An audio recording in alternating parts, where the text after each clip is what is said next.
about it. Remember, she tweeted about it, and a Slate News magazine also wrote a story about it at the same time. She talked about these nefarious connections between Trump and Russia and his server, and then we had Harry Reid last October make those same claims. But remember, it was in October when the FBI opened their investigation into the server and closed it within the month of October because they found nothing. Sarah, so this is amazing. We've been hearing for months and months and months and months potential FISA surveillance warrants being issued, other warrants. The president tweets out that there was surveillance, or he said wiretap. We're really just interchanging and parsing words.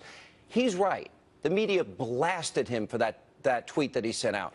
But there was surveillance. There were 2 warrants. It happened. They found no evidence at all to say that there was any collusion.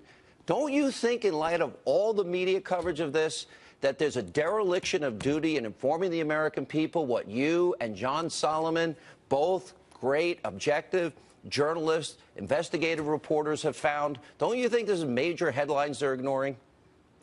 Absolutely. I mean, I think what you need to do is go to the truth. I tell you where there is evidence, though, Sean. There will be evidence as to who leaked this information if there are good investigators willing to find out who did. And that's where the trail of breadcrumbs will be. Because even though there's a wide expanse of intelligence agencies that can access this type of information, the leak on Flynn's telephone call, that was signals intelligence. That's a felony. Revealing that, like they did to the Washington Post, to David Ignatius, is actually a felony. And every time you go into a SCIF, that's a compartmentalized room that is highly guarded, so you can look at this information. Every time you go in there, you leave a marker. And that marker remains there so that people can go back and see who viewed that information. So if somebody wants to find out who the leaker is, if somebody wants to find out who violated federal law and leaked classified information on the wiretaps that were on the Russian ambassador, not on Trump, but they were on the Russian ambassador at that time and not on Flynn, they can find out. And that evidence is there. So I believe that whoever is appointed to investigate on the leaks will eventually sniff out that person, and that person will be exposed. Well, Sarah, I got to say again, both to you and John Solomon, really great investigative work. You deserve far more credit and coverage than you've been getting. Has any major other media television network reached out to you both? No, I mean, I've seen it out there. I've seen people talking about it, but no, they have not. That's sad. All right. Yeah. We will continue to follow this story into next week, I promise you. Now, with more reaction, author of the New York Times bestseller Treason, former Speaker of the House, Fox News contributor Newt Gingrich. 2 warrants issued, no evidence found, basically exoneration by the investigative units, and the narrative has gone on since before the election. What does this tell you? Well, you know, the first thing that hit me tonight, listening carefully to that interview, and she had really made some good points. The second warrant, which apparently went right at the campaign computer, is sort of the electronic equivalent of Watergate. I mean, in 1972, when the Nixon operatives, who were government employees, broke into the Democratic headquarters to find out what the Democrats were up to, that was considered such a huge scandal, it ultimately cost President Nixon his job. Now, what you have now is electronically, the federal government has gone into a campaign computer in what was clearly a fishing expedition. They found nothing, but they, in effect, ran the risk of violating the campaign. And it makes the question, why would the court have issued a warrant to go into a political campaign computer when there is, in fact, no evidence that the campaign was in any way involved with the Russians? It is unbelievable to me, because we've learned a lot about the news media. I said in 07 and 08, you called me once in the 08 election, and you said I really was going out on a ledge investigating Obama's radical associations and Ayers and Dorn and Wright and Alinsky and Acorn and Frank Marshall Davis. And you cautioned me as a friend, because we've been friends for a long time. And I kept going. You said I'm probably risking everything doing it. But they never vetted him. They never told the story of how his rigid ideology failed this country. They colluded with Hillary Clinton. Now they are hell-bent on bringing destruction to this president. What does that say about the state of the media in this country today, sir?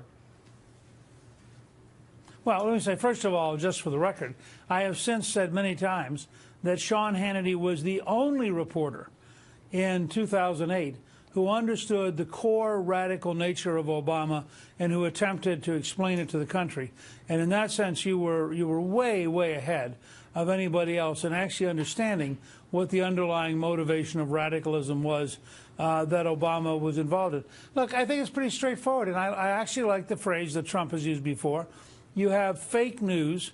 The fake news is created by people like the Washington Post and the New York Times because they're waging war on the Trump administration. This is not just bias.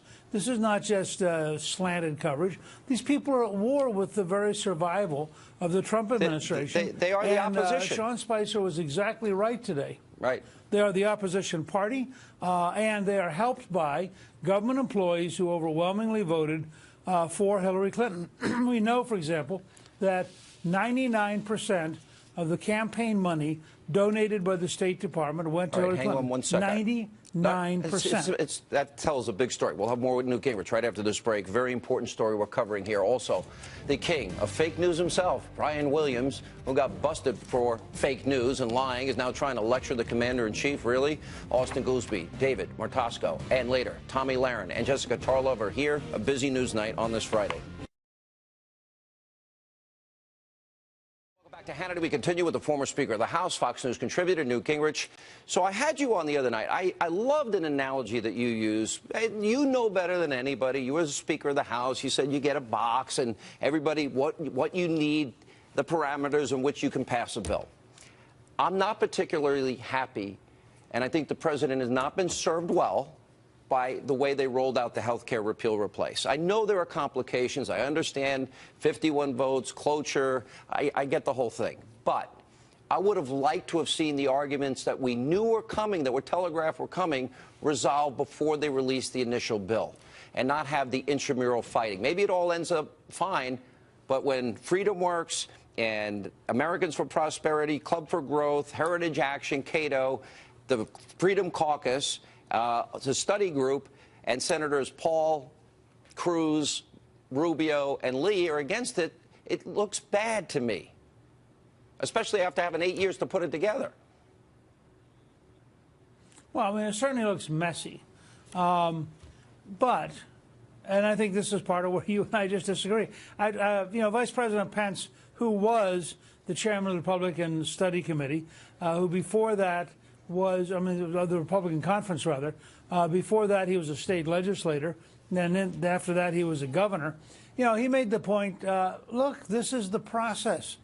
So there had to be a bill to mark up. They brought out a bill that people on both sides, you're going to have some moderate Republicans with a little heartburn. You're going to have some conservative Republicans with some heartburn. Now they got to go through a process, and it's a messy process. Phase one, they got every single Republican on 2 committees. These are big committees, Ways and Means, Energy and Commerce. Every single one voted for it. Yep. Now they got to test the water. And the amendment process, no one has any idea how it's going to come out. Am I so unrealistic that I know? Go ahead. I'm sorry. I was just going to say, Vice President Pence has pointed out, you know, now the process goes forward. We suspect, well, I don't know, but I suspect there might be 1 or 2 amendments in order by the time we get to the floor. The conservatives will have a real shot at amending it. Then Paul Ryan, with the help of the president and vice president, has to get a majority of the vote to go to the Senate. The Senate's going to be very different. You're going to really dislike this, Sean, because the Senate margin is so narrow. You know, they've got to get 50 plus Vice President Pence. That means they got 2 votes to play with. Well, you've got 2 or 3 moderates on one side. As you point out correctly, you've got 3 or 4 conservatives on the other side. And then you have people who have real concerns, such as Senator Portman's concern about the opioid crisis. All of those have to be blended to get to 50 and Pence as a minimum. Now, when they do that, they're going to have a bill that's not quite capable of passing the House. And then the real fun will start, and they're going to have to get in a conference committee. Yep. And they're going to have to fight this out. In conference, and I understand. The question will be, and am I naive, though? I think, by the way, at some point you'll see President Trump on the road in some key states campaigning to make the case. Listen, this is better. There's no question. This is better than Obamacare. I understand. I get the process. I get the sausage making. I understand the whole thing. Am I naive in thinking that a lot of this public fighting could have been avoided had everybody got in a room and worked it out, at least a lot of it, not all of it, ahead of time with all the considerations you laid out, especially because they had 8 years to do this? I'm naive, right? I'm stupid. I think that, no. I mean, last year the Republican House had a bill. They went through a long process. I think they had 7 different member meetings, and they put together a bill that I think had pretty wide support.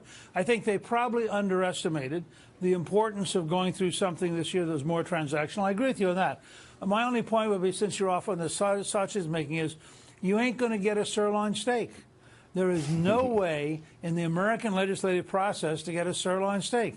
We might get a slightly tastier sausage. How's that for a Friday afternoon analogy? Mr. Speaker, have a great weekend. Thank you for being with us. And more on this busy news night tonight here on Hannity. It was a stunner of